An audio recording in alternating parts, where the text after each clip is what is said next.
didn't even know that for years I had unconsciously diminished my own value and put my children and my husband and everybody else's value above myself.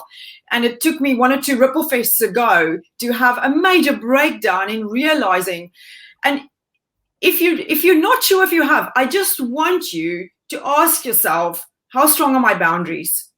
Because if you can't say no to your children because you feel a little bit of guilt because you're saying no, mommy, can you just do this for me quickly? Or mom, can I? And you're not allowed to say, or you feel guilty of saying no, you have diminished your value, right? You need to take back your value. And taking back your value doesn't mean you're a bad mother or you're a bad parent or anything like that, right? Because I know there are lots of women in this group. And for me, it was a major shift when I realized that I had been living someone else's values for a very long time. And through the process of having kids, I had started to diminish my own value, my own worth. And I started with boundaries, just putting up boundaries, and noticed every time I felt a little bit guilty about saying no, I would be like, there's nothing wrong with saying no. It's actually really good for my children to understand that it's important for mom to have boundaries. So, I just think that value is so closely tied to boundaries. So guys, if you're not sure if you're diminishing your value, ask yourself, how strong are my boundaries? And that's one of the things that Luana touched on yesterday. And she was saying, allow others to say no to you, and then being comfortable with saying no. Then you are in your divine genius. And sometimes it takes a couple of steps to fall into that divine genius. You don't have to have it all together. And that's why we do RippleFEST, because RippleFEST is that progression, right? So that's why we don't want you to be part of the cult, right? We want you to come back so that we can peel back the layers of the onion. You are literally like an onion. And over the years, through everything that you've done, your work, your children, your everything, you have added these layers of self-preservation, right? We want to undo that self-preservation and get your whole light to shine to the world, your whole you. Owning your value, owning who you are, owning your gifts, all that stuff, right? So check your boundaries right now. Ask yourself, just because value is tied to boundaries. If you value yourself and if you value others, you will have strong boundaries. So start practicing. So my gift to you guys today would be, is check your boundaries, start practicing your boundaries. And if you feel guilty, ask yourself, where does that come from? Right?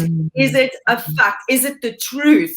And then often when we feel guilty, it's because, like Dr. DeMartini says, we have valued others. We're actually living in their values. We're not living in our values. And you cannot be the gift to the world that you actually are if you are placing other people's values above your own. It's not selfish. It's actually selfish not to, right? Because I can't be the best mom that I can be if I'm a freaking doormat and I'm being walked over. I can't be an incredible woman who stands up for my children and fight if I'm a doormat. I can't be the wife that my husband married to support him and be there to guide him and do whatever it is that a wife does if I am a doormat. You can't, right? Doormats can't stand up, guys. So you know what I love about that as well, Tia, is, as Burge was saying last night, that when you give, you receive. Yeah. And when you receive, you give. Yeah.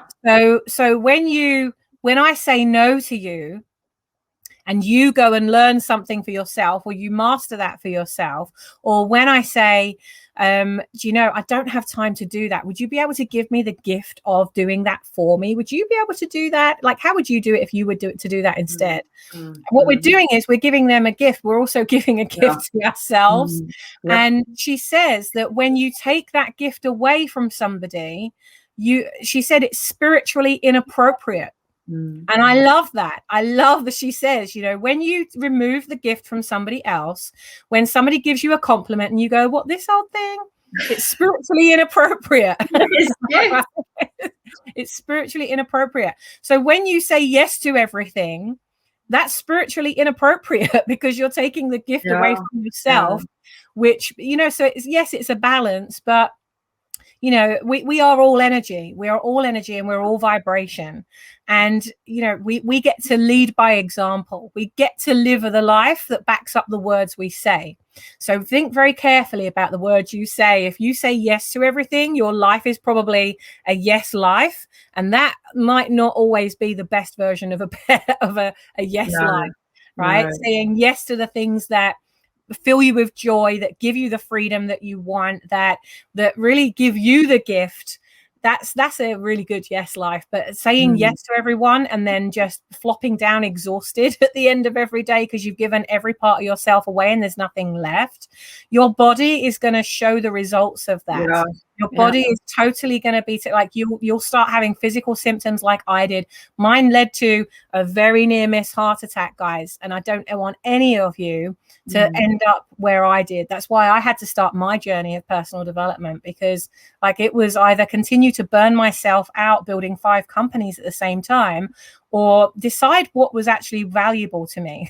And joy was valuable. Freedom was value. I was totally living against my values. So guys, it's time for you to own your value. Tia, thank you so much for being with us this morning. We will see you tomorrow morning, my darling.